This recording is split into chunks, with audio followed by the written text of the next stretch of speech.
दोस्तों इस समय वाइजर 1 और वाइजर 2 ये दोनों अंतरिक्ष यान मानव द्वारा ब्रह्मांड में भेजे गए सबसे दूर गए यान हैं।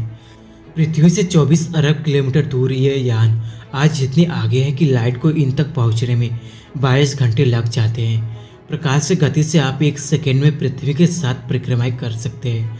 तो सोचो ये यान कितने दूर हैं कि इन तक पहुंचने में लाइट को भी एक दिन के बराबर समय लग जाता है।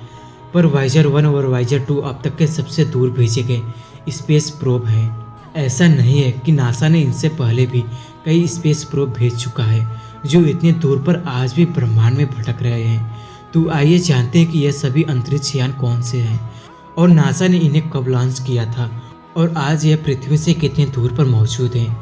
आइए जानते हैं। तो हेलो गाइस, मैं हूं उनेश और आप देख रहे हैं स्पेस गाइडर। सो गाइस चलिए शुरू करते हैं। पायोनियर 10 साल 1972 में नासा ने पायोनियर 10 नामक एक स्पेस प्रोब लॉन्च किया था। इसका काम सौर मंडल के सबसे बड़े ग्रह जुपिटर के बेहद पास से इमेज लेने का था। यह विश्व का पहला स्पेस क्राफ्ट बना था जिसने मंगल ग्रह और बृहस्पति ग्रह के बीच एस्टेरॉयड को पार किया था। पृथ्वी से लॉन्च होते ही इसने 11 घंटों में चांद को भी पार कर लिया था। उसके बाद मंगल ग्रह और उल्का पिंड के घेरों को पार करने के बाद जुपिटर से 25 लाख किलोमीटर दूर पर पायोनियर 10 ने ग्रह की इमेज लेना शुरू कर दिया था और करीब 500 से ज़्यादा इमेज उसने नासा को पृथ्वी पर भेजा था। लॉन्च होने के 21 महीने बाद पायोनियर 10 जुपिटर ग्रह से केवल 1,32,000 किलोमीटर दूर था। पायोनियर 10 बृहस्पति के बेहद पास से गुजरा था। यहाँ से इस ग्रह की इमेज लेने के बाद उसने कई चंद्रमाओं को विश्लेषण किया था। उस समय वैज्ञानिक इस प्रोब पर जुपिटर की भयानक रेडिएशन के पड़ने वाले प्रभावों को देखकर हैरान रह गए थे। पृथ्वी के आयन रेडिएशन से भी 10,000 गुना ज़्यादा रेडिएशन से स्पेस प्रोब झेल रहा था।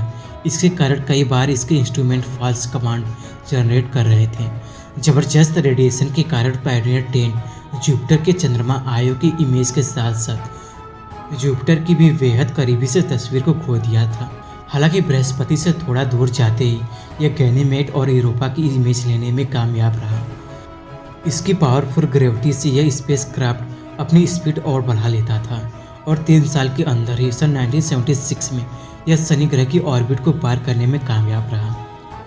अभी कहाँ है पायोनियर 10? इस समय स्पेस प्रोब 12 किलोमीटर प्रति सेकेंड की गति पर इंटरस्टेलर स्पेस में यात्रा कर रहा है।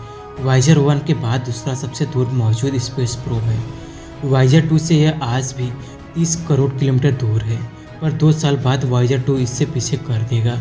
अगर इसके इंटरस्टेलर ट्रैवल की बात की जाए तो यह स्पेस प्रोब जिस रास्ते पर है तो इसे अपने सबसे नज़दीकी स्टार पर पहुंचने में करीब 20 लाख साल लग जाएंगे।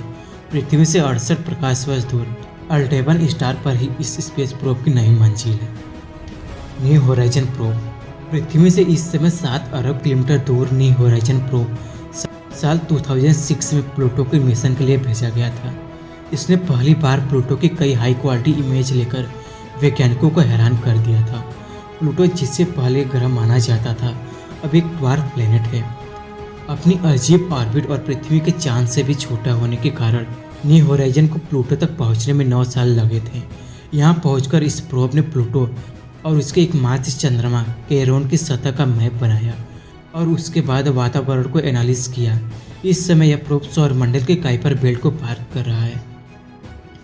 पृथ्वी से 51 AU दूर और कहें तो 760 करोड़ किलोमीटर दूर यह प्रोब लगातार 24 किलोमीटर प्रति सेकेंड की स्पीड से इंटरस्टेलर स्पेस की ओर जा रहा है। साल 2038 में सूरज के हेलियोस्फीयर को पार कर इंटरस्टेलर स्पेस में पहुंच जाएगा। भविष्य में न्यू होराइजन प्रोब पायोनियर 10 और 11 को पीछे छोड़ दे, पर यह वाइजर 2 और वाइजर 1 को भी पीछे नहीं कर पाएगा। कई प्लैनेट्स के द्वारा सिंगल शॉट के कारण वाइजर प्रोब इस समय सबसे तेज इंटरस्टेलर प्रोब बन चुके हैं। इसीलिए इन्हें फिलहाल कोई भी स्पेस प्रोब पीछे नहीं कर सकता। अगर भविष्य में कोई स्पेस एजेंसी इनसे भी ज़्यादा तेज गति का स्पेस प्रोब बनाती है तो वह शायद इससे भी आगे जाकर मानव सभ्यता का संदेश पूरी आकाशगंगा में सुना सकता है, पर यह कब होगा कोई नहीं जानता। गाइज आपको क्या लगता है हमें नीचे कमेंट करके ज़रूर बताएं। सॉरी गाइज, वीडियो लेट होने के कारण अब से वीडियो रेगुलर आएगी। सो गाइज चैनल पर बने रहिएगा। मिलते हैं नेक्स्ट वीडियो में नेक्स्ट टॉपिक के साथ। तब तक के लिए bye guys and take care.